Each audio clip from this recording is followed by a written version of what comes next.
Okay, चलिए शुरू करते हैं।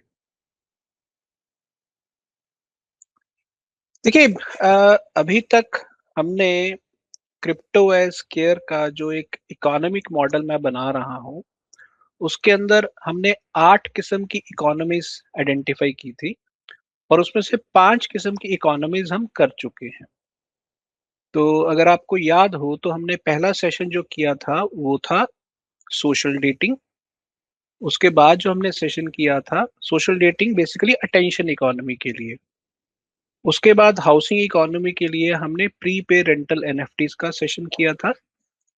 उसके बाद हमने हैबिटेट इकोनॉमी के लिए अर्बन विलेज का सेशन किया था। उसके बाद हमने एग्रीकल्चर के लिए कार्बन इकोनॉमी का सेशन किया था और उसके बाद हमने एजुकेशन के लिए लर्निंग 2.0 का सेशन किया था। तो ये 5 इकोनॉमीज के सेशन हम ऑलरेडी कर चुके हैं और आज हम जो सेशन छठा सेशन इस इकोनॉमी का करने जा रहे हैं, वो है मटेरियल्स इकोनॉमी।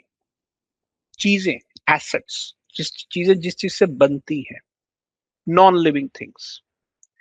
देखिए, मैं ये दोबारा से आपको याद दिलाना चाहता हूं कि क्रिप्टो एज केयर के अंदर मैंने ये 8 किस्म की इकोनॉमीज क्यों आइडेंटिफाई की है और क्यों मैं इन इकोनॉमीज के अंदर क्या क्या इकोनॉमिक पॉसिबिलिटीज हैं उनके बारे में आपको बता रहा हूं।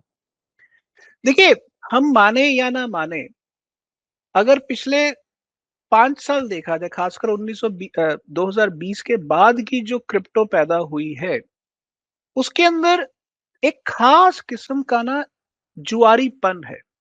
लोगों को लगता है कि बस इस टोकन में पैसे लगा दो और उस टोकन के पीछे का जो प्रोजेक्ट है, प्रोजेक्ट की डिटेल्स क्या है, व्हाइट पेपर क्या है, उसकी टीम कैसी है, गवर्नेंस मॉडल क्या है, लोग उसके बारे में बात नहीं करते हैं और लोग पैसा लगा देते हैं और ये सोच के कि टोकन बढ़ेगा। और कुछ केसेस में बढ़ता भी है, कुछ लोग एग्जिट ले लेते हैं, कुछ लोग फंस जाते हैं। बट 90% प्रोजेक्ट्स जो पिछले 5 साल में आए हैं, उनके साथ ये पंप एंड डंप वाला खेल बहुत बड़े लेवल पर खेला गया है और उस कारण उसका जो गुड पार्ट है वो हमेशा पीछे चला जाता है और उसका जो वीक पार्ट है, स्पेकुलेशन, वो हमेशा आगे आ जाता है। और नतीजा ये हुआ है कि वो 90% प्रोजेक्ट्स आज या तो डेड हो चुके हुए हैं या डेड होने के कगार पर हैं। ऐसे समय में जब आपका क्रिप्टो से विश्वास उठ रहा है, लोग क्रिप्टो छोड़ के वापस जा रहे हैं अपने नॉर्मल इकोनॉमीज के अंदर और वहां भी उनको तबाही नजर आ रही है क्योंकि एआई आ रहा है और जियोपॉलिटिकल टेंशन्स आ रही हैं। लोग लिक्विडिटी से पैसा निकाल के गोल्ड और सिल्वर में लगा रहे हैं। तो एक बहुत बड़े लेवल पर एक परेशानी है लोगों के पास कि उम्मीद की किरण कहाँ है। तो मैं बार-बार ये कह रहा हूँ कि अगर आप क्रिप्टो को ठीक से समझेंगे तो उसके अंदर आपको सही प्रोजेक्ट्स आइडेंटिफाई करने भी आ जाएँगे। तो इसीलिए मैंने वो 8 इकोनॉमीज़ आपके सामने रखी। पहली थी अटेंशन इकोनॉमी, दूसरी थी हाउसिंग इकोनॉमी, तीसरी थी हैबिटेट इकोनॉमी, चौथी थी कार्बन इकोनॉमी और पांचवी थी लर्निंग इकोनॉमी। और आज मैं छठी इकोनॉमी आपके सामने डिस्कस करने जा रहा हूँ, वो है मटेरियल्स इकोनॉमी। तो अभी तक मैंने, अगर ये 8 में से पहली जो 5 मैंने की हैं और आज मैं छठी इकोनॉमी मटेरियल्स इकोनॉमी देखने जा रहा हूँ। अब सवाल ये है कि इस किस्म का मैंने इकोनॉमिक सेक्टर क्यों आइडेंटिफाई किया है? देखिए, हम ना टर्नओवर पर ध्यान देते हैं। हम चीज को इस्तेमाल किया, इस्तेमाल करके फेंक दिया, उस उन चीजों के बारे में ज्यादा अब सोचते नहीं हैं। बट सवाल है कि कभी हमने ये कैलकुलेट किया है कि आज जो हमारे पास एसेट्स हैं, मटेरियल्स हैं, उसकी वैल्यू क्या है? जस्ट मतलब थोड़ी देर के लिए सोच के देखिए, क्योंकि देखिए जीडीपी तो वो होता है जो साल में total output of goods and services जो होती है। जैसे आज दुनिया का पूरा जीडीपी है 100 ट्रिलियन के आसपास, थोड़ा सा उससे ज्यादा होगा 110 के आसपास, बट मोटा मोटा 100 ट्रिलियन। पर आपने कभी खुद से पूछा है कि जो पिछले 50 साल में या पिछले 100 साल में हमने जो एसेट्स बनाए हैं, उन एसेट्स की एक्चुअल वैल्यू आज क्या है? जरा थोड़ी देर के लिए सोच के देखिए। हमने जो एसेट्स बनाया, आप सिर्फ अपने घर के अंदर देखिए, आप अपने सड़क पर देखिए, आप आसपास की बिल्डिंग्स में देखिए, कंपनीज के अंदर देखिए, आप टूरिस्ट रिजॉर्ट्स देखिए, आप होटल्स देखिए, तो आप पाएंगे कि इंसानों ने बहुत बड़े लेवल पर एसेट्स बनाए हैं और हर एसेट का एक डेप्रिसिएशन होता है और वो डेप्रिसिएशन डिसाइड करता है कि आप लोग उस इकोनॉमी के अंदर अमीर होंगे या गरीब होंगे, रिसोर्सफुल होंगे या रिसोर्सलेस होंगे। ओके, तो मैं उसी दिशा में आज आपको पहला एक उदाहरण आपके सामने रखने जा रहा हूं और मैं पूरा का पूरा एसेट मैप तो नहीं बना सकता हूं, पर फिर भी मैं उसकी कुछ मेजर एग्जांपल्स आपके सामने रखूंगा। सो पहली उदाहरण में जो घरों के अंदर अप्लायंसेस हैं उनकी रखता हूं। जैसे छोट ध्यान से देखिए कि आज दुनिया में लगभग 2 से ढाई अरब परिवार हैं, हाउस होल्ड्स, और लगभग उसमें से 70% लोग परिवारों के पास रेफ्रिजरेटर है। लगभग 70% रेफ्रिजरेटर, और लगभग 80 मतलब उस परिवारों के साथ तो नहीं कहूंगा, बट अगर कम से कम जितने एसी बिके हैं, लगभग 2.1 बिलियन एसीज बिक चुके हैं, 1.2 बिलियन वॉशिंग मशीन्स बिक चुकी हैं। और अगर आप घरों के अंदर जो छोटे छोटे अप्लायंसेस होते हैं, जैसे वैक्यूम क्लीनर हो गया, माइक्रोवेव हो गया, ब्लेंडर हो गया और बहुत सारे, अगर आप इन चीजों को कैलकुलेट करना शुरू करो तो एक घर में 40 से 60 के आसपास बड़े आराम से स्मॉल अप्लायंसेस होते हैं। तो अगर आप मोटा मोटा अमीर घरों का भी लगा लीजिए अंदाजा, अमीर घरों का, मैं middle class and lower middle class की बात ना भी करूं तो सिर्फ अमीर घरों का भी अंदाजा लगा लीजिए, तो 10 बिलियन से ज्यादा ये स्मॉल अप्लायंसेस हैं। ओके, और अब ये एक नया और सिस्टम आ गया, स्मार्ट होम्स, जिसमें स्मार्ट बल्ब होते हैं, सेंसर्स होते हैं और बहुत सारी मशीनें वगैरह होती हैं। तो अगर आप कैलकुलेट करिए इस एसेट जो सिर्फ आपके घरों के अंदर है, और खासकर इलेक्ट्रॉनिक एसेट्स, आप मुझे कुछ अंदाजा बता सकता है कि इन एसेट्स की कंबाइंड वैल्यू कितनी होगी? एनीबॉडी? अपने आप को अनम्यूट करके या चैट बॉक्स में आप डाल सकते हैं, गेस करके देखिए इन एसेट्स की वैल्यू क्या होगी।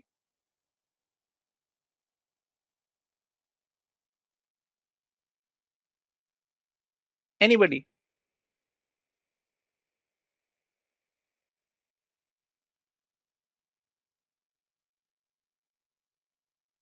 एक रेफ्रिजरेटर, एक एसी, अगर आप देखिए उस लेवल पर, तो ये अगर आप 2.3 बिलियन ये वन इन फिगर्स को कैलकुलेट करिए तो ये लगभग 20 बिलियन, मैं मोटा मोटा एक फेयर नंबर ले लेता हूं, 20 बिलियन एसेट्स है, अप्लायंसेस, इलेक्ट्रॉनिक अप्लायंसेस। अगर आप एवरेज वैल्यू $100 भी लगाओ, $100, तो 20 को 100 से मल्टीप्लाई करो तो 2 ट्रिलियन डॉलर के इलेक्ट्रॉनिक अप्लायंसेस ही हमारे घरों में हैं। 2 ट्रिलियन डॉलर के। अब खुद से ये सवाल पूछिए कि अगर इस 2 ट्रिलियन की जो डेप्रिसिएशन है 10% होगी, तो हर साल आपको 200 बिलियन डॉलर का फ्रेश एसेट क्रिएट करना पड़ेगा और उसकी कॉस्ट ज्यादा हो जाएगी। अगर 20% होएगी तो 400 बिलियन डॉलर का। तो इस तरह से अगर आप करना शुरू करें कि अगर आप डेप्रिसिएशन रेट कम करने में कामयाब हो जाते हैं, तो इसका मतलब है कि जो आपने मटेरियल्स को सेव किया है, वो अपने आप में आपकी इनकम में से खर्चा बचाने का एक तरीका है। देखिए, एक बात बहुत स्पष्ट है कि पैसा दो तरीके से कमाया जाता है। एक जो फ्रेश इनकम होती है, और दूसरा जो वेस्टफुलनेस अवॉइड करके बचाया जाता है, वो भी इसको मैं कमाई मानता हूँ। तो दुनिया के अंदर ये जो कीन्सियन इकोनॉमिक्स है, ये जो सेंट्रल गवर्नमेंट्स ने जिस ट्रेंड को प्रमोट किया है, वो है बेसिकली वेस्टफुल एक्सपेंडिचर। गाड़ी खरीदो, 2 साल बाद छोड़ दो। इलेक्ट्रॉनिक अप्लायंसेस खरीदो, छोड़ के कुछ नया खरीद लो। ये जो सिस्टम है, ये सिस्टम दुनिया के अंदर कितने बड़े लेवल पर वेस्ट पैदा करता है। टेक्नोलॉजिकल वेस्ट, मेटल्स का वेस्ट, इलेक्ट्रॉनिक वेस्ट और बहुत किस्म का वेस्ट जो पैदा करता है, और वो हमारी इकोनॉमी के ऊपर, हमारी इनकम के ऊपर जो बर्डन पैदा करता है, दैट्स डैम ह्यूज। अब सवाल आप मुझसे पूछेंगे कि यार इसमें ब्लॉकचेन की बात कहाँ आ रही है, मैं आऊंगा, जस्ट होल्ड करिए। अभी मैं आपको सिर्फ घरों के अंदर जो इलेक्ट्रॉनिक अप्लायंसेस हैं, उनकी वैल्यू का एक बहुत ही कंजर्वेटिव एस्टिमेट दे रहा हूं। 2 ट्रिलियन डॉलर, 2 ट्रिलियन। ओके, अब आप सड़क पर आ जाइए कि सड़क पर जो सिर्फ ऑटोमोबाइल्स हैं, मैं उनका एक उदाहरण ले रहा हूं। कितनी कारें हैं? लगभग 150 148 करोड़ कारें हैं दुनिया की सड़कों पर। 148 करोड़। और एक गाड़ी की अगर एवरेज वैल्यू $10,000 लगा ली जाए, ओके, $10,000, तो ये लगभग 15 ट्रिलियन के आसपास बनता है। सॉरी, 15 के से ज्यादा। ओके, 150 ट्रिलियन, सॉरी सॉरी, 10,000 के साथ मल्टीप्लाई करेंगे तो $150 ट्रिलियन बनता है। और commercial vehicles, light commercial vehicles और हैवी कमर्शियल व्हीकल्स, ये देखिए 170 मिलियन, यानी कि 17 crore two wheelers, 1.2 to 1.5 billion. और उसमें internal combustion, electric vehicle, battery, plug in hybrids वगैरह वगैरह। अगर आप इन चीजों का एक्चुअल वैल्यू कैलकुलेट किए जो इंसानों ने पैदा की है, वो सिर्फ automobile segment hundreds of trillions of dollars की वैल्यू पैदा की है। Got it? और आज की तारीख में आपके देश में सरकार कहती है कि 15 साल से ज्यादा आप एक व्हीकल नहीं चला सकते। क्यों? सरकार चाहती है कि आप वेस्टफुल एक्सपेंडिचर करें ताकि ज्यादा प्रोडक्शन हो और वो सारी चीजें हो। बट सवाल ये है कि ये सारी दुनिया में तो नहीं होता। जर्मनी में तो कारें 40-40 साल चलती हैं। तो हिंदुस्तान में ऐसा क्यों है? क्योंकि हिंदुस्तान के अंदर जानबूझ के लोगों को मजबूर किया जाता है कि वो एक्सपेंडिचर करें। और एक्सपेंडिचर का बेसिक मतलब है कि वो पैसा जो है, जब खर्च होगा तो वो सरकार के टैक्स के जरिए बढ़ेगा और इनकम के रिसोर्सेज बढ़ेंगे। तो इस तरीके से वो बढ़ाया जाता है, जबकि ये तरीका कोई बहुत ज्यादा सही तरीका नहीं है। इसीलिए हिंदुस्तान में आप बहुत सारे व्हीकल्स देखेंगे सड़क पर जिनकी उम्र 15 साल से ज्यादा है, पर लोग फिर भी चला रहे हैं। क्यों? क्योंकि ये जो एसेट इकोनॉमी है, इसका size hundreds of trillions of dollars है। तो पैसे को अगर कमाना है, तो पैसे की वेस्टेज, पैसे की डिप्रिसिएशन को भी बचाना है। आप मुझे कहते हैं कि भाई, आप जिस देश में रह रहे हैं उस देश के अंदर इन्फ्लेशन बहुत ज्यादा है, महंगाई बहुत ज्यादा है। ठीक है, मैं मान लेता हूं कि हमारे देश में 6 से 8% की महंगाई है। तो 6 से 8% की महंगाई अगर 10 साल चले, 20 साल चले, तो देश कभी भी ग्रो नहीं कर सकता। पर सवाल ये है कि जिस देश के अंदर एसेट्स का डेप्रिसिएशन रेट 15 से 20% हो, वो भी कब कब कैसे ग्रो करेगा? वो भी तो इन्फ्लेशन ही है। वो डेप्रिसिएशन में चली जाती है, पर है तो वो भी इन्फ्लेशन। यानी कि आपकी इनकम बढ़नी चाहिए, अगर इनकम नहीं बढ़ेगी तो डेप्रिसिएशन आपको डुबो देगी। Got it? तो इसलिए इन्फ्लेशन जरूरी नहीं होती है कि सेंट्रल बैंक के मनी प्रिंटिंग से ही पैदा होती है। इन्फ्लेशन बेसिकली आपके एसेट्स के डेप्रिसिएशन से भी पैदा होती है। ओके, अब मैं आपको एक और उदाहरण, स्मार्टफोन्स जो आपकी जिंदगी का बहुत बड़ा हिस्सा है। लगभग दुनिया में आज हर आदमी के पास, हर औरत के पास एक फोन, स्मार्टफोन या फीचर फोन है। तो स्मार्टफोन्स के हिसाब से अगर हम देखें तो दुनिया में लगभग 7 साढ़े 7 करोड़, सॉरी अरब फोन्स हैं, स्मार्टफोन्स हैं, जो मार्केट में किसी के पास दो दो भी हैं, वो यूज हो रहे हैं। और लगभग 2.5 अरब के आसपास फीचर फोन हैं। ओके, और अभी भी फैक्स मशीन्स यूज होती हैं। चाइना और जापान में अभी भी फैक्स मशीन्स बहुत बड़े लेवल पर यूज होती हैं। अब आप सिर्फ इन फोन्स और फैक्स मशीन्स की वैल्यू कैलकुलेट करिए। और वैल्यू जब आप कैलकुलेट करेंगे, अगर मैं आपको मोटा मोटा ये 10 बिलियन फोन्स और स्मार्टफोन्स की मोटी एक एवरेज लगा लेता हूँ, और एवरेज मैं मान लीजिए $200 का एक लगा लेता हूँ, तो ये $20 ट्रिलियन के एसेट्स बनते हैं। $20 ट्रिलियन के।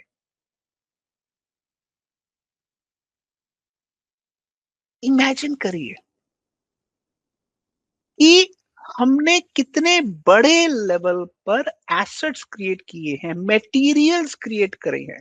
एक स्मार्टफोन में दर्जनों क्या सैकड़ों किस्म के इनपुट्स आते हैं और मटेरियल्स के, और इनकी वैल्यू क्या है। अब मैं एक और सेक्टर आपके सामने रखता हूं, और वो सेक्टर है फर्नीचर। हमारे घरों में, हमारे ऑफिसेज में, सब जगह फर्नीचर यूज होता है। और सिर्फ रेजिडेंशियल सेक्टर के अंदर जो फर्नीचर यूज होता है, उसकी एक साल की मार्केट कह रहा हूं, मार्केट टर्नओवर $525 बिलियन है, एक साल की। और जो कमर्शियल सेक्टर है उसकी $180 बिलियन है, और जो हेल्थ केयर और होटल इंडस्ट्री वगैरह है वो $129 बिलियन है। दुनिया के अंदर 15 से 20 अरब कुर्सियां हैं, और 4.5 अरब बेड्स और मैट्रेसेस हैं। और इसके अंदर कितने स्केल पर वुड इस्तेमाल हुई है, स्टील इस्तेमाल हुआ है, प्लास्टिक इस्तेमाल हुआ है, आप गेस करिए। जितना वुड इस्तेमाल है वो कहां से आया? जंगल काटने से। जितना स्टील इस्तेमाल हुआ वो कहां से आया? खदानों से निकाल के। और जितना प्लास्टिक इस्तेमाल है वो कहां से आया? वो पेट्रोलियम का रेजिड्यू जो होता है वहां से आया। और इस फर्नीचर की जो कीमत है ये भी ट्रिलियंस में है। So what I am trying to tell you here is कि आप जो इकोनॉमी बनाते हैं, उस इकोनॉमी के अंदर बेसिकली मटेरियल इकोनॉमी का साइज इतना बड़ा होता है जिसके सामने जीडीपी फिगर्स बहुत ही छोटे पड़ जाते हैं। अगर जीडीपी ग्रोथ रेट इंपॉर्टेंट है, तो इस मटेरियल इकोनॉमी का डेप्रिसिएशन कम से कम हो, क्या ये इंपॉर्टेंट नहीं है? मैं आपको एक अंदाजा बताता हूं कि दुनिया का जीडीपी है 100 ट्रिलियन। उस 100 ट्रिलियन के ऊपर 3% का ग्रोथ रेट है। ठीक है, तो बेसिकली आपने हर साल $3 ट्रिलियन की वैल्यू ऐड की। Am right? दूसरी तरफ आपने एक मटेरियल्स इकोनॉमी में इतने सारे एसेट्स बना दिए, और एसेट्स की मार्केट वैल्यू है, आज मोटा मोटा मैं एवरेज देता हूं, 500 ट्रिलियन। अब 500 ट्रिलियन के ऊपर अगर 10% का डेप्रिसिएशन रेट लगाओ तो 50 ट्रिलियन हो गया। आपने ऐड किया 3 ट्रिलियन जीडीपी में, और गवाया कितना? 50 ट्रिलियन। तो ये आप फॉरवर्ड मूव कर रहे हैं कि बैकवर्ड मूव कर रहे हैं? आप में से कुछ लोग हो सकते हैं जो कहें कि यार ये क्रिप्टो ऑल्ट कॉइन्स की बात करनी चाहिए, सर किधर घुसे जा रहे हैं, फर्नीचर मार्केट ये सब। मैं ब्लॉकचेन और क्रिप्टो का इस्तेमाल कैसे हो सकता है उस पर आ रहा हूं। जस्ट मैं आपको हम लोगों की जो तंग नजरिया है नैरो दृष्टि जो है, हमारे स्वार्थ की जो सीमाएं हैं, हम कितने स्वार्थी हो चुके हुए हैं, मैं उसकी एक उदाहरण दे रहा हूं कि 3 ट्रिलियन का जीडीपी अगर बढ़ता है तो वो हम उसको सलाम करते हैं कि हमारी देश की सरकार है, हमारी सरकारें बहुत अच्छा काम कर रही हैं। और जो $50 ट्रिलियन का डेप्रिसिएशन हो गया है, हम उसकी बात भी नहीं करते। आगा दौड़, पीछा छोड़। सो इसलिए मटेरियल्स इकोनॉमी की बात करना बहुत बहुत इंपॉर्टेंट है। हमारे यूज केसेस मटेरियल्स इकोनॉमी पर क्यों नहीं बनते? हमारे blockchain projects, altcoin projects materials economy पर कोई एक बताइए मुझे। द इश्यू हियर इज कि हमने क्रिप्टो को जुआरियों का अड्डा बनाने में कोई कसर नहीं छोड़ी। और अब जब घाटे हो रहे हैं, हमारी हालत खराब हो रही है, तो अब हम परेशान हो रहे हैं। पर सवाल ये है कि ये जो इकोनॉमी है, ये हमारी रोजमर्रा की जिंदगी के साथ जुड़ी हुई इकोनॉमी है। इस इकोनॉमी के अंदर हमारे लिए वैल्यू क्रिएशन भी इंपॉर्टेंट है और वैल्यू सेविंग भी इंपॉर्टेंट है। अकेला वैल्यू क्रिएशन नहीं इंपॉर्टेंट है, वैल्यू सेविंग भी इंपॉर्टेंट है। अगर आपके पास एक फोन है जो 3 साल जिसकी उम्र रह गई है, अगर आप उसकी उम्र 10 साल कर लें, तो आपने उसी एसेट को 3 गुना चलाया। आज से लगभग 15 साल पहले जब मैंने पहली बार फोन यूज किया था, तो वो फोन मेरा 6 साल चला था। और 6 साल बाद भी बड़ी मजबूरी से मेरी वाइफ ने मुझे कहा था कि अब दूसरा फोन ले लो, ये आप किसी और को दे दो। वो फोन खराब नहीं हुआ था। तब फीचर फोन की एवरेज है 10, 12, 15 साल होती थी। नोकिया की बैटरी कभी डेड ही नहीं होती थी। So what I am trying to say here is कि आपको ग्लोबल इन्फ्लेशन में तो झोंका ही गया। सरकारों ने आपको ग्लोबल इन्फ्लेशन में तो झोंका ही, बट ये जो अननेचुरल एसेट डेप्रिसिएशन था, इसके अंदर भी सरकारों ने आपको झोंक दिया। सरकारों ने ऐसा क्यों नियम बनाया कि आपका फोन, आप उससे बैटरी नहीं निकाल सकते? क्योंकि अगर बैटरी अंदर रहेगी तो एक तो सर्वेलेंस आसान हो जाएगी, और दूसरा फोन की जो लाइफ है वो कम हो जाएगी। अब बैटरी जब डेड हुई तो उसके बाद फोन बदल दो। जबकि पहले अगर बैटरी डेड होती तो लोग नई बैटरी लेके फोन यूज करना शुरू कर देते थे। तो बेसिकली हमने क्या किया, हमने एक ऐसी सिस्टम बनाया जिसमें हमने रिपेयर को सिस्टम से बाहर निकाल दिया। और जब रिपेयर को सिस्टम से बाहर निकाला और ऊपर से 10 साल या 15 साल से ज्यादा आप चीज को इस्तेमाल नहीं कर सकते, ऐसे बैरियर्स लगा दिए, तो नतीजा क्या हुआ कि हमारी इकोनॉमी का डेप्रिसिएशन रेट बहुत ज्यादा बढ़ गया। डू यू नो, 2008 के बाद से दुनिया इन रियलिटी डिप्रेशन में है। ये डिप्रेशन आज नहीं आ रहा है, ये 2008 के बाद से ही है। फर्क सिर्फ ये है कि ये डेप्रिसिएशन बॉटम के 50% लोगों के लिए तो आ चुका था 2008 में ही, बट टॉप के 10% लोगों के लिए 2024-25 में आना शुरू हुआ। तो इसलिए दुनिया के अंदर पहले टू व्हीलर्स की गिनती कम हुई, उनकी सेल कम हुई। फिर स्कूलों में एडमिशन एनरोलमेंट्स कम होनी शुरू हुई। धीरे धीरे धीरे धीरे वो बॉटम लेयर से मिडिल लेयर से अपर लेयर तक पहुंच गया। और अब जब एआई आई और उसने व्हाइट कॉलर जॉब्स को खतरा डाल दिया, तो अब दुनिया में लोग मानना शुरू हो गए कि ग्लोबल डिप्रेशन आ रहा है, इकोनॉमिक रिसेशन आ रहा है। जबकि ये बॉटम के 50% पॉपुलेशन के लिए 2008 से ही है। इसलिए हमें ऐसा लगता है कि हम कोई 30 मार खा हैं और हम बहुत सयाने हैं।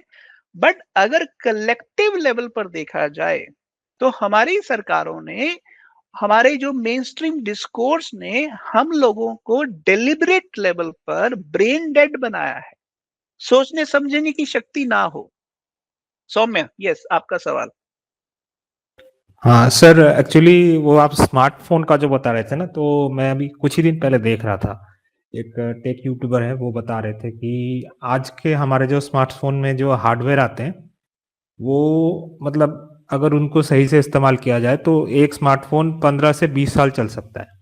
हाँ, लेकिन लेकिन जो सॉफ्टवेयर आते हैं, वो उसमें इस तरह से फीचर डालते हैं कि उसका मतलब टेम्परेचर बढ़ा के फ़ोन को स्लो डाउन कर देना, उससे अल्टीमेटली जो है हमारी शेल्फ लाइफ कम हो जाती है। और ऊपर से बैटरी जो आप बता रहे हैं कि ओरिजिनल बैटरी रिप्लेस नहीं हो पाती है, तो उससे भी शेल्फ लाइफ कम हो जाती है। तो मतलब हमारे ये लिए कोई सिर्फ ऑप्शन नहीं स्मार्टफोन छोड़ा में जाता नहीं है, है। ये सिर्फ स्मार्टफोन्स में नहीं हो रहा है, ये हाँ। कारों में भी हो रहा है, ये जी इलेक्ट्रॉनिक सर, और जी सर। अप्लायंसेस में भी हो रहा है। So what I am trying to जी से सर। हियर इज कि आपको जीडीपी का ग्रोथ रेट तो बताया जाता है, पर जो मटेरियल्स इकोनॉमी के अंदर डेप्रिसिएशन हो रहा है, जो वेस्ट पोल्यूशन बढ़ रहा है, उसके बारे में नहीं बताया जाता।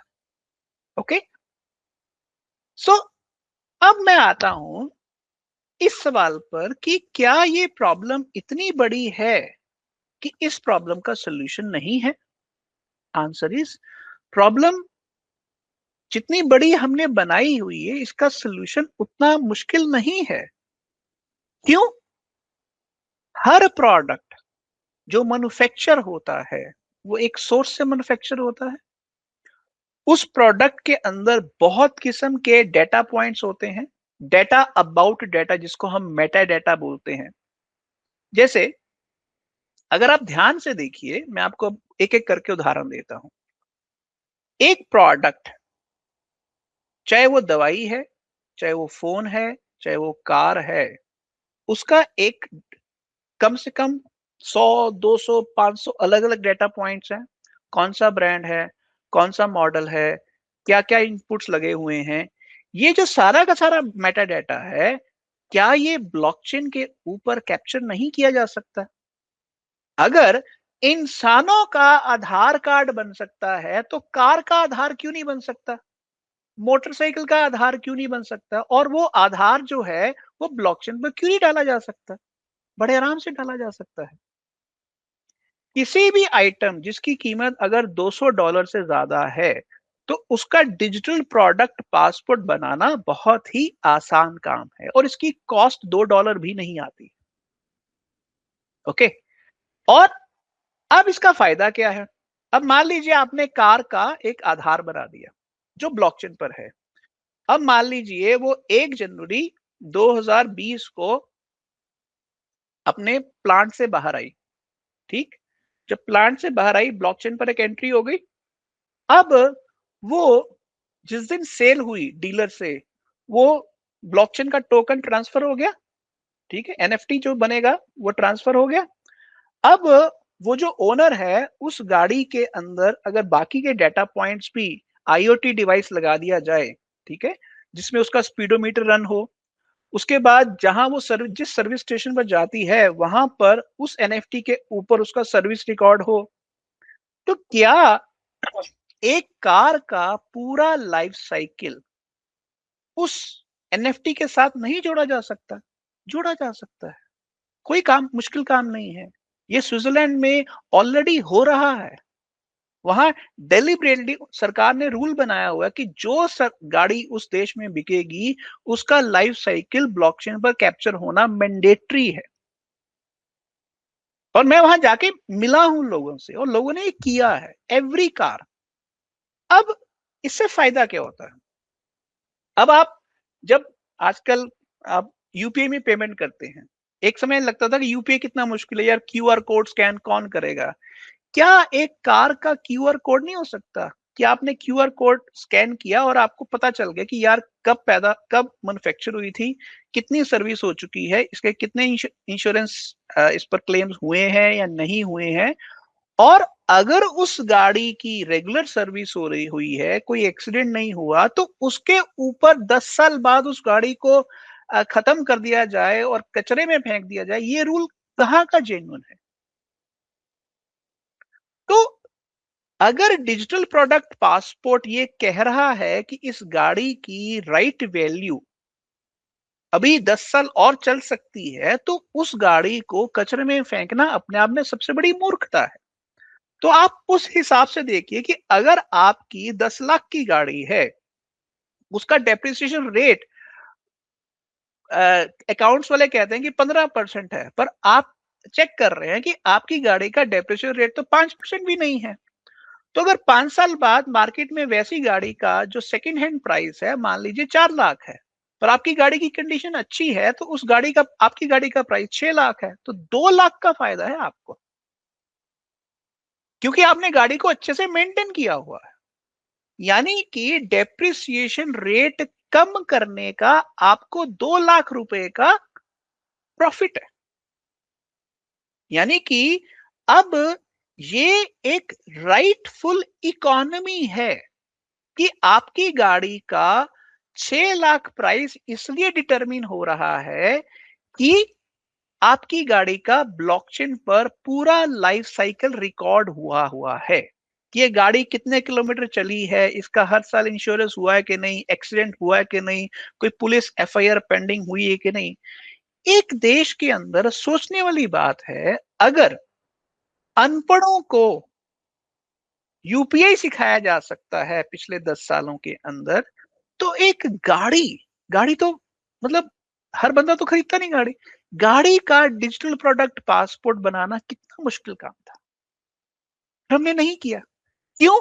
क्योंकि हम हमारी सरकारें चाहती थी कि लोग वेस्टफुल एक्सपेंडिचर करें, पोल्यूशन बढ़े और जीडीपी ग्रोथ रेट बढ़े। और नतीजा ये क्या हुआ कि हिंदुस्तान के अंदर जो स्मॉल और मीडियम कारें हैं, उनकी सेल कम होती गई। जैसे अगर आप आजकल देखें, मारुति की आल्टो गाड़ियां, ये गाड़ियों की सेल कम हो रही है। क्यों? लोगों के पास खरीदने की ताकत ही नहीं रही। और जिन गाड़ियों की सेल हो रही है वो 15 लाख से ऊपर की गाड़ियां हैं। यानी कि अब गाड़ियां सिर्फ अमीर लोग खरीद रहे हैं, मिडिल क्लास लोग खरीद नहीं रहे हैं। What does it mean? It means कि इकोनॉमी को लोअर एंड से शिफ्ट करके अपर एंड की तरफ कर दिया गया। और इसके जरिए जो हमने वेस्टफुल एक्सपेंडिचर किया, गैर जरूरी एक्सपेंडिचर किया, by jacking up the depreciation rate of a asset, उसमें हमने कैपिटल क्रिएशन नहीं की, कैपिटल डिस्ट्रक्शन की। तो इसलिए ब्लॉकचेन के जरिए लाइफ साइकिल मैनेजमेंट अपने आप में एक एसेट की वैल्यू को बढ़ाने का, समाज में लोगों के पास उस एसेट का राइट वैल्यूएशन मॉडल पहुंचाने का बेस्ट तरीका है। तो अगर व्हीकल के ऊपर एनएफटी टैग लग सकता है, तो फर्नीचर के ऊपर क्यों नहीं रख सकता? जैसे मैं आपको अपने घर की बात बताता हूँ। जब हम पहली बार बैंगलोर आए, तो मेरी पत्नी ने एक टीक वुड का सोफा खरीदा, और वो सोफा हमें 20,000 रुपए में मिला। तो एक दिन वो मार्केट में किसी स्टोर में गई, तो उसने देखा उसी तरह का सोफा, तो उसकी कीमत थी 95,000 रुपया। वो बड़ी हैरान की, हमने तो ये सेकंड हैंड में 20,000 का खरीदा था। तो उसने ओला पर वैसे ही डाल के देखा है कि चेक करती हूँ, तो उसने देखा कि आज की तारीख में भी ये सोफा जो हमारे पास है, जो हमने 8.5 साल पहले 20,000 का खरीदा था, आज की तारीख में 25,000 का आज भी बिक सकता है। मतलब ये क्या हुआ कि एक सोफा जो हमने सेकंड हैंड खरीदा था आज से 8.5 साल पहले 20,000 का, आज उसकी कीमत 25,000 है, और हमने 8 साल इसको यूज किया है। क्या मतलब? उसी तरह से हमने अपने डाइनिंग टेबल का चेक किया, सेम। यानी कि रियल वैल्यू उन एसेट्स की अभी भी बची हुई है, और उनकी जो रुपी वैल्यू है वो डाउन चली गई है। यानी कि मेटीरियल एसेट जो होता है, जो कमोडिटी स्टैंडर्ड होता है, उसकी वैल्यू इसलिए हाई होती है क्योंकि समाज उसको यूज कर रहा है, और जहां यूटिलिटी है वहां वैल्यू है। और दूसरी बात, अगर उस चीज का एक एनएफटी टैग है, तो उसका बाय सेल जो होगा वो इलेक्ट्रॉनिक बार्टर की तरह हो जाएगा। मान लीजिए मेरे पास सोफा है, आपके पास टेबल है, डाइनिंग टेबल है।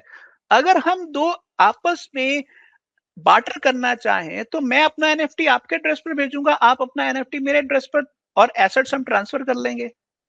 प्रॉब्लम ये है कि बिटकॉइन ने जब पहली बार, क्रिप्टो ने इलेक्ट्रॉनिक बार्टर का कॉन्सेप्ट इंट्रोड्यूस किया था,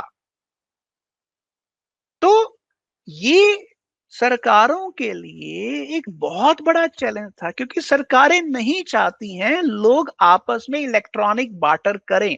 तो इसलिए उन्होंने मटेरियल्स इकोनॉमी के अंदर एसेट्स के एनएफटी का स्टैंडर्डाइजेशन होने ही नहीं दिया।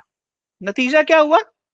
डेप्रिसिएशन रेट ड्रास्टिकली बढ़ता रहा, और डेप्रिसिएशन रेट बढ़ता रहा ताकि जीडीपी ग्रोथ रेट को किसी तरीका से आर्टिफिशियली हाई रखा जा सके, जबकि इन रियलिटी 2008 के बाद जीडीपी डाउन है, रिसेशन है दुनिया में। और ये मतलब व्हीकल्स के ऊपर, फर्नीचर के ऊपर, स्मार्टफोन्स के साथ भी हो सकता है। क्या एक स्मार्टफोन का वो जो IMEI नंबर होता है, क्या उसको एनएफटी में तब्दील नहीं किया जा सकता? किया जा सकता है। और अगर मान लीजिए आपकी गाड़ी, जिसकी नॉर्मल एज 15 साल होनी चाहिए, अगर वो 25 साल चलती है या 30 साल चलती है, तो एक तरफ से आपने कम पोल्यूशन किया है। ओके, आपने एक फर्नीचर ज्यादा यूज करके कम पोल्यूशन हासिल क्रिएट किया है, तो आप कार्बन सेविंग पॉपुलेशन बन रहे हैं। तो what I am trying to say here is कि ये एक ऐसी इतनी बड़ी इकोनॉमी है जिसमें अगर जीडीपी ग्रोथ रेट 0 भी हो, तो डेप्रिसिएशन कम करके हम अपनी इकोनॉमी को, अपनी इनकम को बहुत बड़े लेवल पर बचा सकते हैं। और अगर दूध के पैकेट के ऊपर हम करें, तो हमें पता होगा कि ये किस जगह से, किस प्लांट से दूध आ रहा है। अंडों के ऊपर ये सब कुछ पॉसिबल है, कॉफी के ऊपर, चाय के ऊपर, ये सब कुछ पॉसिबल है। आज की तारीख में सरकारों ने जानबूझ के ब्लॉकचेन को उस लेवल पर नहीं होने दिया। जहां पर इंसानों का क्यूआर कोड बन सकता है, तो चीजों का क्यूआर कोड क्यों नहीं बन सकता? सोचने वाली बात है। आज आप यूपीआई की पेमेंट करते हैं तो शेयर करते हैं कि मेरा ये क्यूआर कोड है, तो भाई चीजों का क्यूआर कोड क्यों नहीं हो सकता? द रीजन हियर इज कि हमें एक आर्टिफिशियल जीडीपी ग्रोथ रेट के अंदर उलझा दिया गया, एक आर्टिफिशियल इन्फ्लेशन के फिगर में उलझा दिया गया। जबकि सोचने वाली बात है, क्या बिटकॉइन के फाउंडर को, सतोशी नाकामोटो को, इन्फ्लेशन के बारे में नहीं पता था? पर उसने ऐसा क्यों कहा कि 21 मिलियन के ऊपर एक भी बिटकॉइन नहीं होगा? क्यों?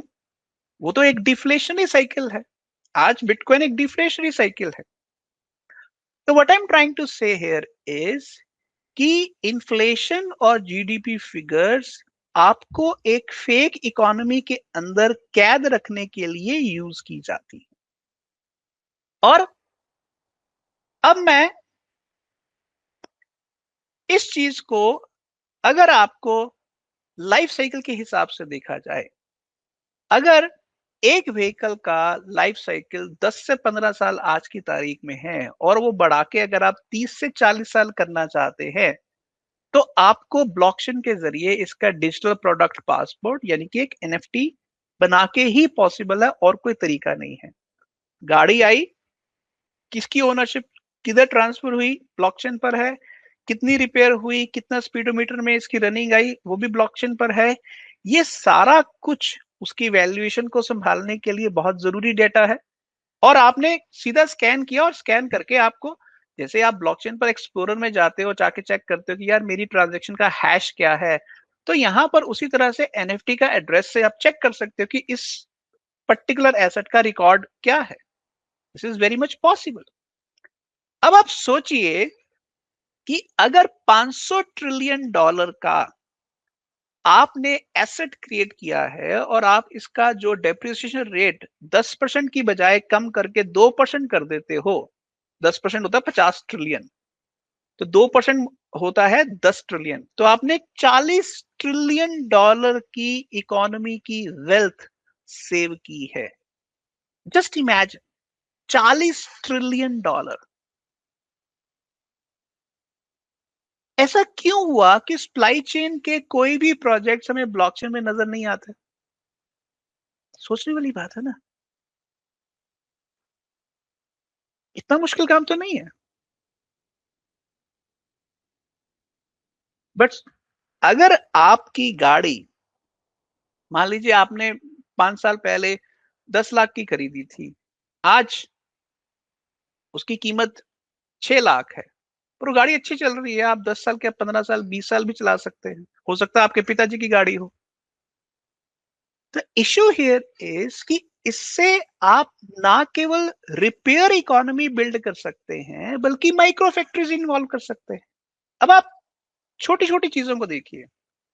अगर हमारा थीसिस ये है कि हमें एक अप्लायंस की, एक गाड़ी की, एक फोन की एज बढ़ानी है, तो उस एज को बढ़ाने के लिए हम क्या करेंगे? सबसे पहले रिपेयर इकोनॉमी को इन्वॉल्व करेंगे। रिपेयर इकोनॉमी का मतलब है रोजगार। रोजगार का मतलब है ये माइक्रो एंटरप्राइजेस होंगे। आपने एक स्मार्टफोन रिपेयर की दुकान खोल ली, तो वो एआई नहीं खा सकती वो दुकान। आपने अगर रिपेयर मैकेनिक है तो वो एआई नहीं खा सकता, क्योंकि वहां ह्यूमन जजमेंट की जरूरत है। अगर आप इस तरह से देखें एक फर्नीचर मैकेनिक की दुकान, तो जो स्केल ऑफ एम्प्लॉयमेंट आता है वो बहुत बड़े लेवल पर आता है। पर उसमें प्रॉब्लम क्या है? उसमें प्रॉब्लम ये है कि वो डिसेंट्रलाइज्ड इकोनॉमी है, वो कॉर्पोरेट कंट्रोल नहीं कर सकता, क्योंकि उसमें एक मैकेनिक की एक अपनी समझ होती है, वो अपनी समझ का खुद मालिक होता है। और ड्यूरेबिलिटी और रेपुटेशन का मामला है। तो ये जो चीज है, हमारी सरकारें ना केवल जीडीपी ग्रोथ रेट को फेक बना रही हैं, बल्कि वेस्टफुल पोल्यूशन भी डेलिबरेटली क्रिएट करती हैं। प्लस वो डिसेंट्रलाइजेशन के लिए जो रिपेयर इकोनॉमी है, वो जो माइक्रो फैक्ट्री इकोनॉमी है, उसको भी प्रमोट नहीं करती। इसलिए बिटकॉइन को खत्म करने की हजारों कोशिशें की गई, इथीरियम को खत्म करने की हजारों कोशिशें की गई, पर नहीं हुआ। सिमिलरली मैं ये कह रहा हूं कि हमारे आसपास ऐसी बहुत सारी चीजें हैं जिनको हम मटेरियल्स इकोनॉमी के जरिए ब्लॉकचेन के ऊपर लेके आ सकते हैं, और उसके अंदर हम उसकी जो एसेट वैल्यू है उसको फास्ट डेप्रिशिएट होने से रोक सकते हैं। यानी कि ड्यूरेबिलिटी और सस्टेनेबिलिटी को दूर तक लेके जा सकते हैं। ऐसा क्यों है कि आज भी आपको पुराने शहरों में चले जाएं तो आपको 200-200 साल पुराने घर मिलेंगे, जबकि बड़े शहरों में आपको 200-200 साल पुराने घर नहीं मिलते। क्योंकि उस समय एक सिस्टम बनाया गया था रेपुटेशन का, ड्यूरेबिलिटी का, सस्टेनेबिलिटी का। और ये जो चीज है, और उस समय जो रीसेल वैल्यू भी होती थी वो क्वालिटी ऑफ कंस्ट्रक्शन पर होती थी, क्वालिटी ऑफ वैल्यू पर होती थी, ना कि स्पेकुलेटिव होती थी। ओके। सो बट हम अगर अगर मैं पूरा का पूरा सिस्टम अगर मैं समराइज करूं, तो बेसिकली मिनरल्स इकोनॉमी के अंदर अगर मैं दो चार उदाहरणें ऑटोमोबाइल्स या अप्लायंसेस की या दूसरे कुछ और एसेट्स की लूं, तो यहाँ पर रिपेयर भी इन्वॉल्व है, रिसाइकिल भी इन्वॉल्व है, रेट्रोफिटिंग भी इन्वॉल्व है। और इससे एम्प्लॉयमेंट भी जनरेट होता है, सेविंग्स भी जनरेट होती है, और ये पूरा का पूरा सर्कल एक बनता है रिपेयर, रिसाइकिल, रेट्रोफिटिंग का। तो ब्लॉकचेन की दुनिया के लोगों से जो सबसे बड़ी गलती हुई वो ये हुई कि उन्होंने मटेरियल्स इकोनॉमी के फंडामेंटल प्रिंसिपल्स के ऊपर फोकस ही नहीं किया, और जो उसके आसपास जो खाम खा के स्पेकुलेटिव प्रोडक्ट, स्पेकुलेटिव टोकन्स बना दिए गए, उनके ऊपर फोकस किया। और नतीजा ये हुआ कि जब बुरा वक्त आया वो सारे के सारे ऑल्ट कॉइन्स ध्वस्त हो गए। जबकि इस मॉडल के अंदर, मटेरियल्स इकोनॉमी के मॉडल के अंदर, किसी भी प्रोजेक्ट के डेड होने के चांस बहुत ही कम है, अगर वो प्रोजेक्ट अच्छे लोगों के साथ और अच्छे गवर्नेंस मॉडल के साथ बनाया जाता है। So I will stop here and it is open for Q&A. Please अपने आप को अनम्यूट करिए और हाथ खड़ा कर लीजिए. You can ask the question.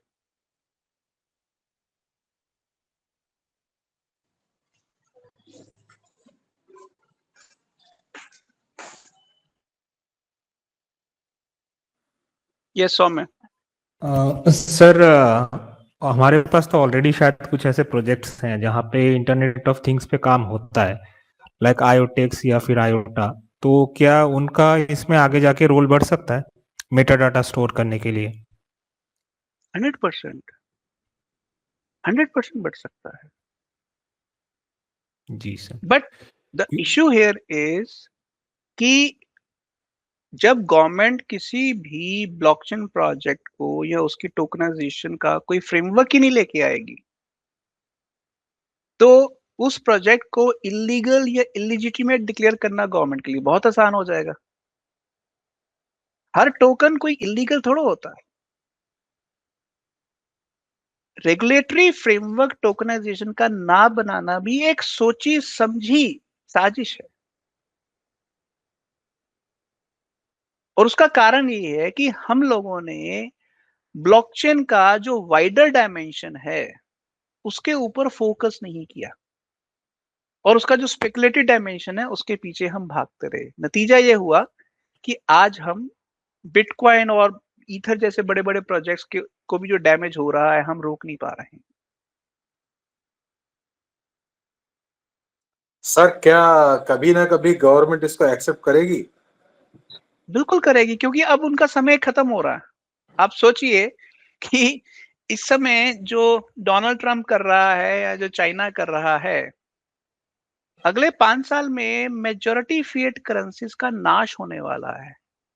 क्योंकि चाइना या अमेरिका तो चलो किसी तरह से गोल्ड स्टैंडर्ड और स्टेबल कॉइन से अपने आप को बचा लेंगे. क्या छोटे देश, सोचने सोचने की बात है, ईरान, श्रीलंका, बांग्लादेश, नेपाल, इवन हिंदुस्तान, क्या गोल्ड बैक सिस्टम में एंटर कर पाएंगे? क्योंकि उनके पास गोल्ड रिजर्व ही नहीं है. आप देखिए हिंदुस्तान की सरकार के पास 800 टन गोल्ड है, आरबीआई के पास 800 टन. और जितना उनका जो M3 है, सॉरी M0 है, वो लगभग 50 ट्रिलियन है. तो उनके पास तो जितनी उन्होंने करेंसी छापी है उनके गोल्ड रिजर्व से कई गुना ज्यादा है. तो हमारा देश तो सेंट्रलाइजेशन मॉडल के अंदर कभी गोल्ड स्टैंडर्ड इंट्रोड्यूस कर ही नहीं सकता. तो जिस दिन चाइना ने गोल्ड स्टैंडर्ड इंट्रोड्यूस कर दिया, इंडियन रुपी और ड्रास्टिकली डाउन चला जाएगा. जब इंडियन रुपी ड्रास्टिकली डाउन जाएगा, जैसे ईरान में हो रहा है, जैसे बांग्लादेश में हो रहा है, जैसे वेनेजुएला में हो रहा है, अर्जेंटीना ब्राजील में हो रहा है, तो 90% फिएट करेंसी जैसे ही गोल्ड स्टैंडर्ड आएगा तो एक तरफ वो गोल्ड बैक डिजिटल युआन से मार खाएंगे और दूसरी तरफ वो अमेरिका के स्टेबल कॉइन से मार खाएंगे. तो ऐसे हालात में उनके पास इन चीजों को, मेटीरियल्स इकोनॉमी को आसरा बनाए बिना, उसका रेगुलेटरी टोकनाइजेशन फ्रेमवर्क बनाए बिना कोई चारा ही नहीं है. Am I right Nazir? Exactly. Thank you sir, thank you very much. Sir आपका प्रिडिक्शन के हिसाब से 5 साल के बाद क्रिप्टो का अच्छा खासा फ्यूचर होगा ना सर, इंशाल्लाह? देखिए, मैं 5 साल तो बहुत दूर की बात कह रहा हूं. मैं आपको अगले कुछ महीनों के अंदर ही आप खुद देखेंगे कि फिएट करेंसीज का बहुत बड़ा डैमेजिंग फेज शुरू हो रहा है. क्यों? और इसका कारण ये है कि एक तरफ चाइना जो है वो गोल्ड और सिल्वर बैक्ड मॉडल में जा रहा है और अमेरिका स्टेबल कॉइन मॉडल में जा रहा है. तो ऐसी हालत में फिएट करेंसीज जो हैं छोटे देशों की या डेवलपिंग कंट्रीज की, उनके पास उस किस्म का इंफ्रास्ट्रक्चर है ही नहीं. तो अगर इंडिया बचना चाहता है तो इंडिया को करेंसी डिसेंट्रलाइजेशन करनी पड़ेगी और गोल्ड बैक सिस्टम अलाउ करने का मतलब है कि जनता करेंसी पैदा करेगी, ना कि सेंट्रल बैंक जनता करेंसी पैदा करेगा. तो decentralisation is the only future, इसमें कोई शक ही नहीं है. क्योंकि 90% दुनिया की पॉपुलेशन इन गरीब मुल्कों में रहती है. सर तो ब्लॉकचेन के अलावा, डिसेंट्रलाइजेशन के अलावा दुनिया के लिए कोई भी रिलायबल और ड्यूरेबल फ्यूचर नहीं है। सर फिर क्या बात है कि लोग क्रिप्टो का नॉलेज लेना ही नहीं चाहते? बोले तो अक्सर लोग एजुकेटेड, इवन टीचिंग प्रोफेशन में है, जो प्रिंसिपल कैडर में है, ये लोग क्रिप्टो को समझना क्यों नहीं चाहते हैं सर? देखिए, उसका बड़ा सिंपल सा कारण है कि हम लोग आज की तारीख में घोड़े की तरह हो गए हैं। हमें बस ना इतना नजर आता है। सर सर मैं छोटी सी बात है, मैंने अपने बेटे को होम स्कूल किया है। सर मैं यहाँ डीएलएफ में रहता हूँ, पर डीएलएफ के अंदर रहने के बावजूद भी मेरे बेटे के होम स्कूलिंग के बारे में कोई बात ही नहीं करता, जबकि इस सोसाइटी में मैक्सिमम लोग पढ़े लिखे रहते हैं। सर ठीक है, संकेत का सवाल है कि होम स्कूलिंग बेसिकली क्या होती है। मैं क्योंकि संकेत का भी बेटा है तो मैं उसके बारे में भी थोड़ा बताता हूँ। देखिए, होम स्कूलिंग इंटरनेट की दुनिया में, ब्लॉकचेन की दुनिया में होम स्कूलिंग जैसा बढ़िया अल्टरनेटिव कोई नहीं है। बट मैंने उसको किस तरह से यूज किया, 5वीं क्लास के में ही मेरे बेटे ने स्कूल जाने का फैसला किया कि मैं स्कूल नहीं जाऊंगा। हालांकि मैंने उसको सेकंड क्लास से बताना शुरू कर दिया था कि बेटा एक दिन तू होम स्कूल होगा, ये डिसाइड तुम्हें करना है। तो 5वीं क्लास शुरू ही हुई थी, उसने अप्रैल 2016 के अंदर स्कूल जाना बंद कर दिया। और उसके बाद मैंने उसको थोड़ा घर में पढ़ाना शुरू कर दिया, मेरी वाइफ ने भी थोड़ा उसको घर में पढ़ाना शुरू कर दिया। बट साथ ही साथ हमने उसकी मैथ्स और साइंस की एक टीचर से कोचिंग शुरू करवा दी, ताकि उसको इंटरनेशनल लेवल का जो मैथ्स का, साइंस का जो ओलंपियाड है, उसके एग्जाम्स वो क्लियर कर सके। तो हमने उसको टॉप लेवल का साइंस और मैथ्स साथ साथ करवाते गए। वो दिन में 1 घंटा ट्यूशन पढ़ने जाता था और बीच बीच में वो साइंस ओलंपियाड वगैरह के एग्जाम्स करता था। इसके अलावा हमने उसको म्यूजिक म्यूजिक में भी, इंस्ट्रूमेंटल में अलग से, वोकल में अलग में, इंस्ट्रूमेंटल में भी हमने उसको तबला, कीबोर्ड, गिटार, ये अलग अलग चीजें एक्सपोज की। हमारा इसको होम स्कूलिंग का जो हमने मॉडल यूज किया है, इसको मॉड्यूलर स्कूलिंग कहते हैं। मॉड्यूलर स्कूलिंग का मतलब है कि बच्चे को कोई चीज 2 महीने सीखने दो, अगर उसको अच्छा लगता है तो कंटिन्यू करेगा, अगर अच्छा नहीं लगता, क्योंकि बच्चों का कई बार मन हट जाता है, तो वो दूसरा मॉडल। करते करते करते करते हमने ऐसे लगभग 10-15 चीजें अपने बेटे को अलग अलग तरीके से एक्सपोज की 3-4 सालों में। टेनिस भी खिलवाया, क्रिकेट भी खिलाया, डांस भी सिखाया और बहुत सारी चीजें इस तरह से करवाई। और अंत में मेरे बेटे ने चूज की 3-4 चीजें। पहली, उसने डिजाइनिंग और टैटू चूज किया। वो पिछले 5 साल से टैटू कर रहा है। फिर उसने चूज किया म्यूजिक में गिटार। वो पिछले 5 साल से गिटार बजा रहा है। इलेक्ट्रॉनिक गिटार, इलेक्ट्रिक गिटार भी बजा रहा है और एकूस्टिक गिटार भी बजा रहा है। फिर उसने साइंस मैथ्स के बाद, उसने 8वीं के बाद साइंस मैथ्स पर ध्यान नहीं दिया, पर उसने कोडिंग पर ध्यान दिया। तो आज वो Python, C plus plus, HTML, CSS, UI UX सब कुछ कर सकता है। 20 साल का है अभी। उसी तरह से उसने टेनिस पर बहुत ज्यादा ध्यान दिया। 3 साल उसने टेनिस किया, फिर स्विमिंग किया। What I am trying to say here is कि आज वो 20 साल की उम्र में ये सब कुछ जानता है और अपनी इनकम, अपना लाइवलीहुड खुद कमा रहा है।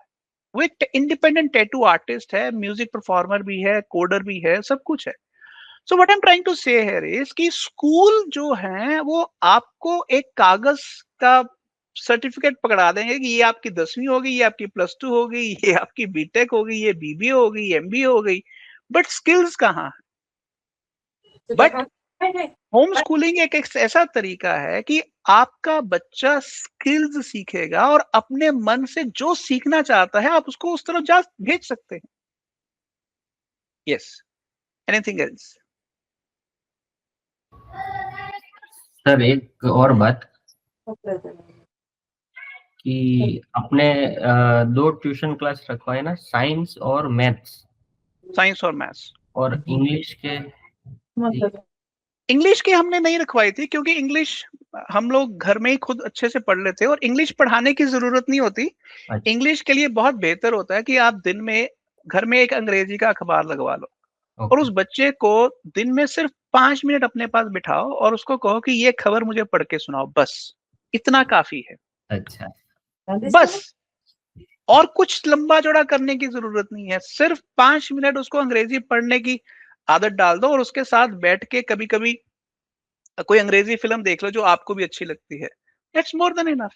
सर फिर वो 10th पास 12th पास वो अरे सर्टिफिकेट। कोई कुत्ता नहीं पूछता, अच्छा, ये हम हमारे बनाए हुए डर हैं कि ओके। 10th पास होना चाहिए, ये पास होना चाहिए। हाँ, अगर आपको अपने बच्चे को न्यूक्लियर साइंटिस्ट बनाना है या सर्जन बनाना है, then it's a different thing. मुझे अपने बच्चे को न्यूक्लियर साइंटिस्ट या सर्जन नहीं बनाना चाहता, क्योंकि मेरे बेटे को मेरे बेटे ने कह दिया कि मुझे डॉक्टर वगैरह नहीं बनना है। अच्छा, ठीक है। तो सर यस, तो जैसा लैंड है सर, एक लैंड है उस पर एनएफटी करना है अपने को, उसके लिए क्या करना पड़ेगा सर? देखिए लैंड का एनएफटी बोलो तो बेसिकली, उसका हाँ मैं बताता हूँ। देखिए लैंड के ऊपर जो आपकी रजिस्ट्री डीड होती है, जिसको डीड भी बोलते हैं, कई जगह रजिस्ट्री बोलते हैं, जो रजिस्ट्री होती है वो तहसीलदार के दफ्तर के अंदर एक रिकॉर्ड में पड़ी होती है। उस डीड का, रजिस्ट्री का एनएफटी कन्वर्ट किया जा सकता है, बट ये आपके कंट्रोल में नहीं है, क्योंकि वो जो सेल होएगी, वो सेल तो अगर पेपर वर्क में ही हो रही है तो फिर उस डीड का आपको कोई फायदा नहीं है। हिंदुस्तान के अंदर जानबूझ के लैंड रिकॉर्ड्स के सिस्टम को ब्लॉकचेन पर नहीं लेके आया गया, और अगर थोड़ा बहुत किया भी गया तो वो सिर्फ दिखावे के लिए किया गया, क्योंकि हमारी सरकारें सेंट्रलाइजेशन मॉडल के अंदर इतना ज्यादा गिरफ्तार हैं कि वो डिसेंट्रलाइजेशन और पब्लिक वेलफेयर को सीरियसली सामने आने ही नहीं देना चाहते। तो मटेरियल्स इकोनॉमी के जरिए जो मैं आपको उदाहरण दे रहा हूं, मैं बिटकॉइन का भक्त हूं, पर मैं बिटकॉइन की डिसेंट्रलाइजेशन की एग्जांपल को मटेरियल्स इकोनॉमी में पेश कर रहा हूं, क्योंकि मटेरियल्स इकोनॉमी तो शुरू से ही डिसेंट्रलाइज रही है। अगर डिसेंट्रलाइज तरीके से हम एनएफटी सिस्टम लेके आए तो हम प्रोडक्ट बार्टर भी कर सकते हैं, क्योंकि ओके टोकनाइजेशन एक तरह से इलेक्ट्रॉनिक बार्टर ही तो है। असलम,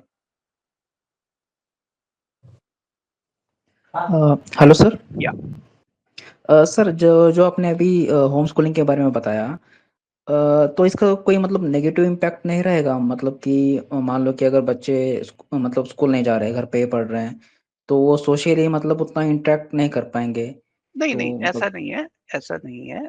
मैं ये नहीं कह रहा हूं कि मैंने अगर बच्चे को होम स्कूलिंग कराई है तो मैंने उसको सोसाइटी के अंदर एलिनेट किया है। हमारा बच्चा पिछले 10 साल से शाम के 6 बजे से लेकर रात के 9 बजे तक गली मोहल्ले में या अपार्टमेंट सोसाइटी के अंदर घूमा फिरा है। हमने कभी भी अपने बच्चे के दोस्तों से मिलने के ऊपर कभी रोक टोक नहीं लगाई।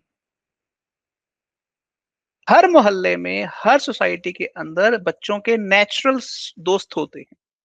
अगर आप कहीं भी रहते, किसी भी मोहल्ले में रहते हैं, तो आप बच्चों को खुलेआम अपने दोस्तियां बनाने दीजिए। स्कूलों के अंदर उतनी नेचुरल दोस्तियां नहीं बनती जितनी गली मोहल्ले में बनती हैं। फॉर एग्जाम्पल, अगर आप आज की तारीख में देखें, बच्चे बस में बैठ के स्कूल जाते हैं, बस में बैठ के स्कूल से घर आते हैं, जबकि उनके पास अपने आसपास के मोहल्ले में खेलने का उतना टाइम ही नहीं बचता। हमने स्कूल का इतना बड़ा हवा डाल दिया है, जबकि मैं अगले 5 साल के अंदर, मैं आपको दावे के साथ कह सकता हूं, 90% स्कूल्स डब्बा बंद है, 90% इंजीनियरिंग कॉलेजेस डब्बा बंद है। ये फेक करेंसी बन जाएंगे, फेक करेंसी। ना केवल फिएट करेंसीज, डॉलर और चाइना का डिजिटल युआन खत्म कर देंगे, बल्कि एआई 99% आपके एजुकेशन सर्टिफिकेट्स को बर्बाद कर देगा। आपके पास अपने बच्चों को होम स्कूल करने के अलावा कोई चारा नहीं बचेगा। Okay sir, thank you sir. Sir आप जितने भी सेक्टर्स अभी तक बताए हैं, यस, इन सब का प्रैक्टिकली इम्प्लीमेंटेशन कब तक, अप्रोक्सीमेटली कब तक होगा सर? ये आप लोगों को ही करना है। द पॉइंट इज कि जैसे सोशल डेटिंग है, मैंने इस एरिया को चूज किया, अब आने वाले दिनों में मैं और प्रोजेक्ट्स भी टेकअप करूंगा। द इश्यू हियर इज कि जिसकी जैसी महारत है वैसी ही आने वाले समय में प्रोजेक्ट्स वो बिल्ड करेगा। ये अल्टीमेटली हम लोगों को ही करना है। Yes, anybody else? Thank you very much sir, thank you. Sir, मेरा एक आखिरी सवाल था। जैसे आज का जो आपका टॉपिक है मटेरियल्स पे, तो सबसे बड़ा आज तो मुझे लगता है कि हाँ, हमारे कंट्री में तो इसकी नीड बिल्कुल है कि हम जो मतलब पुराने एसेट्स हैं उनको भी मतलब डिप्रिशिएटिंग एसेट की तरह ना देखें, और मतलब इस पे फोकस करें कि उसको कितना लंबा हम उसको यूज कर सकते हैं, रीयूज करें, रिसाइकल करें। लेकिन क्या आज के दिन में मेरे को लगता है कि इसमें सबसे बड़ा जो कह सकते हैं कि मतलब जो नहीं चाहता है कि ऐसा हो, तो मुझे लगता है कि सर वो चाइना है, क्योंकि उनके उनके पास तो मतलब फैक्ट्रीज का तो भंडार है, उनके पास तो सप्लाई की कोई कमी नहीं है, और वो ऐसा तो बिल्कुल नहीं चाहेंगे कि नहीं हम नहीं रिसाइकल पे ना जाएं। ना ना ना ना ना, जी देखिए, बात ये है कि चाइना हिंदुस्तान के ऊपर शर्तें नहीं लगा सकता। दूसरी बात, रिपेयर पॉलिसी देश खुद बनाते हैं, ये सरकारें खुद बनाती हैं, और सरकारें अगर चाहे तो उनको कोई रोक नहीं सकता है। इसलिए आप कब तक फेक जीडीपी के दम पर खड़े रहेंगे? आप पिछले 20-30 साल आप खड़े रहे, बट आज क्या है? उसके बावजूद भी आप दुनिया में देखिए, इकोनॉमिक रिसेशन बढ़ रहा है, अनएम्प्लॉयमेंट बढ़ रही है। आने वाले समय में अनएम्प्लॉयमेंट, बेरोजगारी को लेकर सरकारों के ऊपर इतना प्रेशर आएगा, इतना ज्यादा प्रेशर आएगा, और स्कूलों की, कॉलेजों की, यूनिवर्सिटियों के अंदर जो ये खोखली पढ़ाई है, इसके ऊपर इतना ज्यादा प्रेशर आएगा कि लोग सरकारों को मजबूर कर देंगे कि हमें अपने देश के लिए, अपने शहर के लिए, अपने गांव के लिए, अपने प्रदेश के लिए जैसी इकोनॉमी चाहिए, जैसी एजुकेशन चाहिए, repair centric, recycling centric, reuse centric लोग करेंगे, क्योंकि इसके अलावा कोई चारा नहीं बचेगा। अगर आप नई गाड़ी नहीं खरीद सकते, तो जो पुरानी गाड़ी घर में पड़ी हुई है, जो आप यूज नहीं कर सकते इसलिए कि भाई वो 15 साल हो गए, तो लोग उसका सोल्यूशन निकालेंगे। और हिंदुस्तान, एक चीज याद रखिए, मैं हिंदुस्तान में ये जो करप्शन होती है ना, खासकर ये जो सड़क पर एक छोटे से ट्रक ड्राइवर या ऑटो ड्राइवर या लाइट कमर्शियल व्हीकल ड्राइवर और पुलिस वाले के बीच में होती है, आप कभी भी ध्यान से देखिए, ये जो करप्शन होती है ना, ये ऐसी छोटी छोटी मजबूरियों से होती है, और जिसमें पुलिस वाले भी शामिल होते हैं। इसलिए बहुत बड़े लेवल पर करप्शन इसलिए होती है कि जो सेंटर पर बैठे हुए लोग होते हैं, जो ब्यूरोक्रेट्स होते हैं, जो सरकारी बाबू होते हैं, वो बहुत गहरे में एक ऐसा सिस्टम बना देते हैं जो ग्रास रूट के ऊपर एप्लीकेबल ही नहीं होता। इसलिए डिसेंट्रलाइजेशन की सिर्फ मनी में जरूरत नहीं है, डिसेंट्रलाइजेशन की जरूरत लोकल स्टैंडर्ड्स में भी है, लोकल प्रोक्योरमेंट में भी है, लोकल रिपेयर फैसिलिटीज में भी है, लोकल एम्प्लॉयमेंट में भी है, लोकल एजुकेशन में भी है। अरे भाई, यूजीसी कौन होता है कि भाई जलगांव में कौन सी एजुकेशन पढ़ाई जाएगी? अरे जलगांव के लोगों को जलगांव में रोजगार मिले, इसके लिए कौन सी एजुकेशन चाहिए? ये जलगांव के लोग डिसाइड करेंगे कि यूजीसी बैठा दिल्ली में डिसाइड करेगा? अरे एजुकेशन का तो रोल, पावर हमारे पास होनी चाहिए ना। आप सोचकर देखिए कि सेंट्रलाइजेशन की चीजों ने हम हमसे क्या क्या छीना है। बिटकॉइन तो सिर्फ मनी के डिसेंट्रलाइजेशन की बात करता है, और तो भी डिसेंट्रलाइजेशन की बातें हम कर ही नहीं रहे हैं। ओके, जी सर, तो हमें मतलब एज ए होल सब कुछ, हर मतलब yes, her form of life में इसको सोचने की जरूरत है। हाँ, और जब तक हम नहीं सोचेंगे, हम क्रिप्टो एज केयर कभी बिल्ड ही नहीं कर पाएंगे। अब सोचने वाली बात है कि मैं क्रिप्टो एज केयर क्यों बात कर रहा हूं।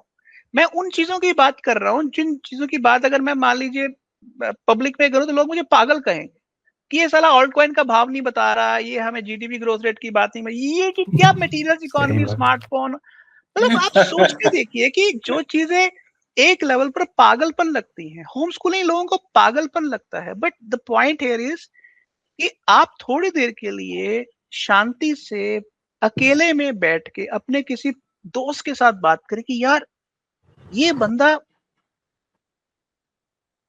बात तो ठीक ही कह रहा है यार, हम ही डरे हुए हैं। मैं 2012 से बिटकॉइन में हूं, तो इसलिए मुझे पता है कि मतलब लकीर से हटके चलने का क्या नुकसान होता है और क्या फायदा होता है? क्रिप्टो के लोगों को लकीर से हटके चलना सीखना पड़ेगा, नहीं तो सर सरकारें और सेंट्रलाइज्ड पावर उनको खा जाएंगी, लिटरली खा जाएंगी। खा चुके सर। चलिए, आज के लिए हम खत्म करते हैं। आपका थैंक बहुत यू बहुत सर, शुक्रिया। Thank you very much sir. Thank you sir.